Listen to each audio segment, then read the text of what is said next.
Bonjour, nous voilà au 4e jour des Fables de La Fontaine et le 7e ou le 8e jour du confinement, je ne me rappelle plus. D'ailleurs, quel jour on est?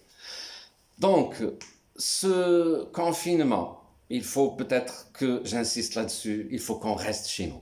S'il vous plaît, restez chez vous, restez chez vous, restez chez vous. Dites-le à vos enfants, à vos parents, à vos amis, à vos voisins qu'ils restent chez eux.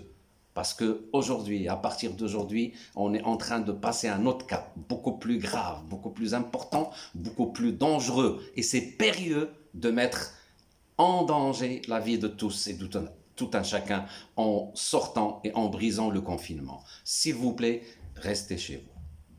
Voilà. Pour la fable d'aujourd'hui, ça va être le chat, la belette et le petit lapin. Avant d'entamer la présentation de cette fable, j'aimerais bien vous dire que ma technique est une technique à la fois théâtrale et qui relève des techniques du contage, dans le sens où il y a un narrateur, le conteur, et puis il y a les personnages qui sont mis en situation, dans un contexte, et que chacun doit avoir une voix à lui. Et moi, j'essaie de mettre les émotions, l'état d'âme de tout un chacun des personnages pour rendre un tant soit peu, comment dirais-je,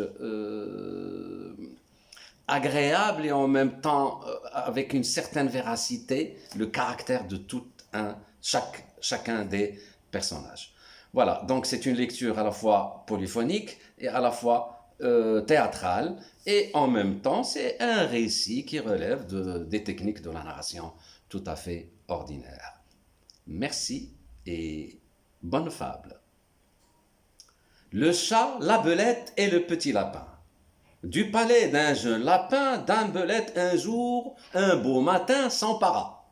C'est une rusée. Le maître étant absent, ce lui fut chose aisée.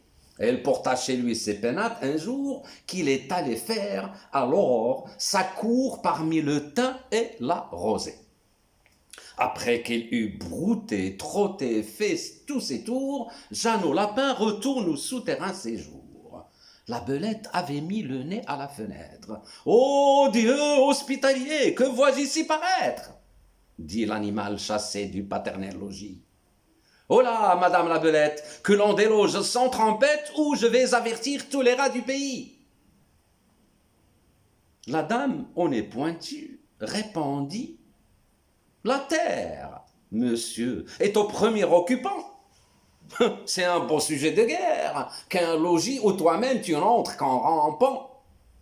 Et quand ce serait un royaume, je voudrais bien savoir par quelle loi et on a pour toujours fait l'octroi à Jean, fils, neveu de Pierre ou de Guillaume, plutôt qu'à Paul, plutôt qu'à moi. » Jean Lapin allégua la coutume et l'usage. « Ce sont, dit-il, leur loi qui m'ont de ce logis rendu maître et seigneur, et que, de père en fils, l'an de Pierre à Simon, puis à moi, Jean, transmis le premier occupant. Est-ce une loi plus sage? Or bien, sans crier davantage. Rapportons-nous, dit-elle, à Raminagrobis.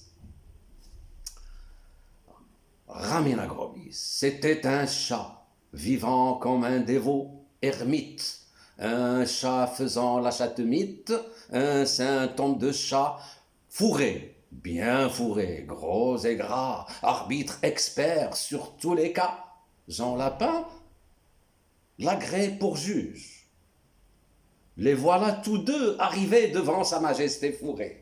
Gripminot leur dit: « mes enfants, approchez, approchez, je suis sourd. Les uns en sont la cause. » L'un et l'autre approcha, ne craignant nulle chose. Aussitôt qu'à portée il vit les contestants, Gripminot, le bon apôtre, jetant des deux côtés la griffe en même temps, mit les plaideurs d'accord en croquant l'un et l'autre.